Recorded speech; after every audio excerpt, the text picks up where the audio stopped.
जय श्री कृष्ण मित्रों, आज मैं शिव और सती की कहानी सुनाने जा रही हूँ। कैसे भगवान शंकर से मिली सती, क्या थी इनकी अस्तित्व की कहानी।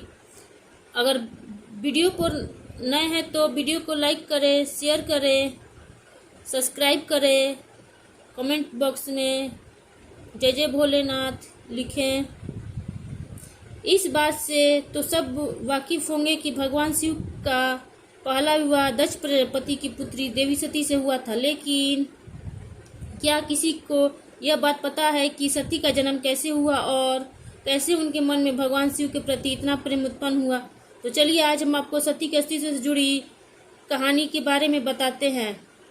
पौराणिक कथाओं के अनुसार दक्ष प्रजापति की सभी पुत्रियां गुणवान थी, लेकिन फिर भी दक्ष के मन में संतोष नहीं था। वे चाहते थे कि उनके घर में एक ऐसी पुत्री का जन्म हो जो सर्व शक्ति संपन्न हो। इसी बात को विचार करने हुए उन्होंने पुत्री के लिए तप करना शुरू कर दिया। तप करते करते अधिक दिन बीत गए थे। भगवान आधा ने प्रकट होकर कहा, मैं तुम्हारे तप से प्रसन्न हूँ। तुम किस कारण तप कर रहे हो? दक्ष ने तप करने का कारण बताया तो माँ बोली, मैं स्वयं पुत्री के रूप में तुम्हारे यहाँ जन्म धारण करूंगी और मेरा नाम सती होगा।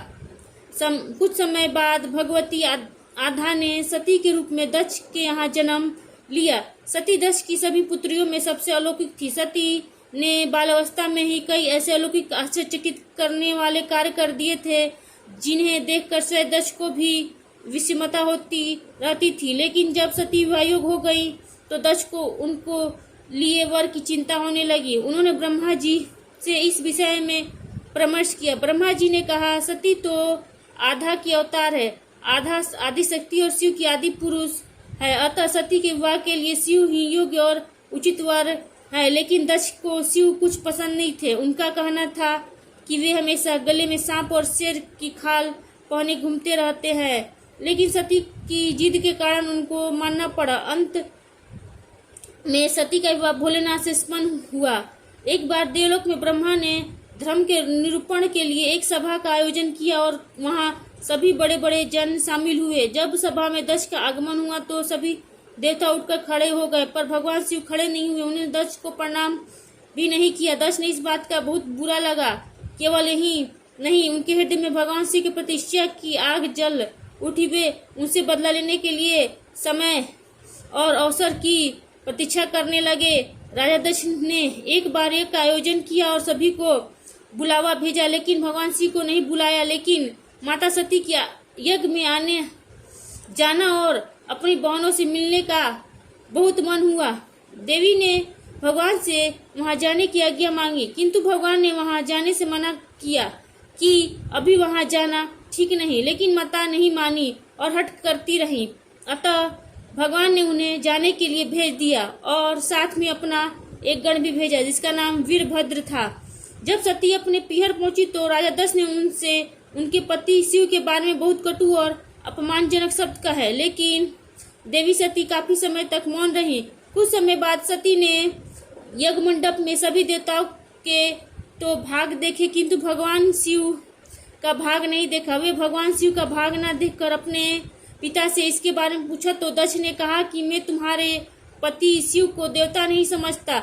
वह तो भूतों का स्वामी, नग्न रहने वाला और हड्डियों की माला धारण करने वाला है। वह देवता की पंक्ति में बैठने योग्य नहीं है, उसे कौन भाग देगा।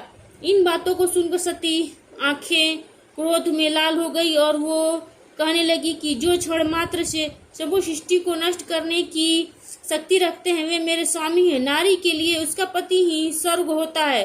जो नारी अपने पति के लिए अपमानजनक शब्दों को सुनती है उसे नरक में जाना पड़ता है। मैं अब एक क्षण भी जीवित रहना नहीं चाहती। सती अपने कथन को समाप्त करती हुई यज्ञ के कुंड में कूद पड़ी।